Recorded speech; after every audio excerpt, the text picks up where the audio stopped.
Hi everyone, again, my name is Bridget. I'm the coordinator for disability support. This is yet another segment of the Disability Support Services presentation for faculty. Here we are going to overview policies and procedures, accommodation letters, and then common accommodations. So what is a reasonable accommodation and what are the steps to receiving them? So the basic steps to receiving accommodations are that the student needs to reach out to the Office of Disability Support. This is really important, that kind of self-disclosure, self-identification piece. They're going to need to fill out the Student Request for Services form, which is a basic intake form that includes student information as well as what they're requesting. They're going to need to submit appropriate documentation. Oftentimes that's a psychoeducational evaluation. It might be a letter from a doctor, but students will submit that documentation for review. Once I myself, the coordinator, has reviewed their request for services form, reviewed their documentation, I'll meet with the student to discuss their accommodations. I try really hard to meet with students in person, though with 5 campuses that can be difficult, so oftentimes I will meet with students over the phone or via Zoom. And then once I've had a conversation with the student about what their needs are, what barriers they're facing, and their accommodations have been determined, they'll be given an accommodation letter to give to their professors. And then I always encourage students to continue to be in contact with their professors and the Office of Disability Support throughout the semester and with any questions or concerns that they might have. So what do common accommodations look like at Cambridge College? 18% of the students receiving services receive some sort of note-taking service. So whether that's peer notes, the use of a live scribe pen, or we have a new service called Note-Taking Express, which some students are utilizing as well. 14% of our students are receiving extended time on exams.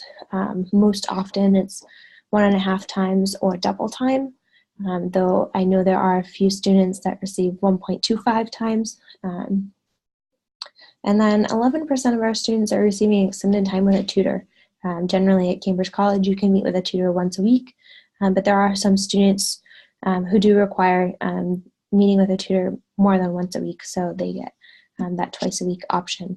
And then 9% of our students that are registered are utilizing alternate format for course materials, whether that's ebooks, accessible PDFs, documents in a larger font size, things of that nature.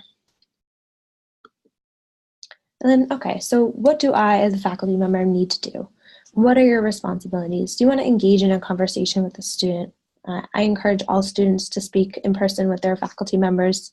But again, a lot of our students are still learning how to articulate their needs. So they may need a little more support from you as a faculty member to engage in that conversation. Adhering to the accommodations listed on the accommodation letter.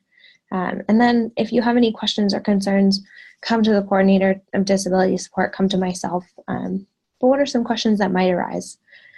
Do you need to tell the class if a student is audio recording your lectures? That's a great question. Generally, I tell professors that they can make an announcement to the class at the beginning and say, just so everybody in the room is aware, this class is going to be audio recorded for educational purposes. It won't be posted online or distributed, but this is just a fair warning to the class. And generally, that's all that needs to be done. Again, it's important not to single out a particular student or explain why the class is being audio recorded, other than that it's for an educational purpose. If you give the entire class extra time on an exam or assignment, does the student with a disability still need their extended time? This is a great question and one that's bounced around a lot on a listserv that I'm a part of. The answer to this is yes.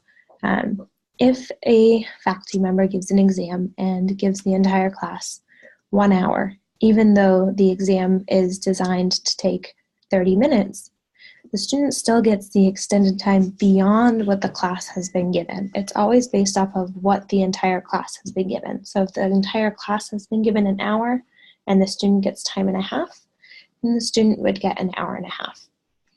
And then what do you do if you don't think an accommodation is appropriate? Again, reach out to me, reach out to the coordinator for disability support, raise your concerns. I'm always happy to have a conversation and explain kind of what the barriers are and why the accommodation was determined to be appropriate.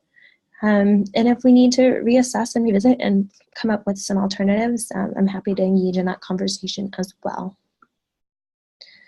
So again, we're at the end of this segment of the presentation. Click forward and you will get to the next segment.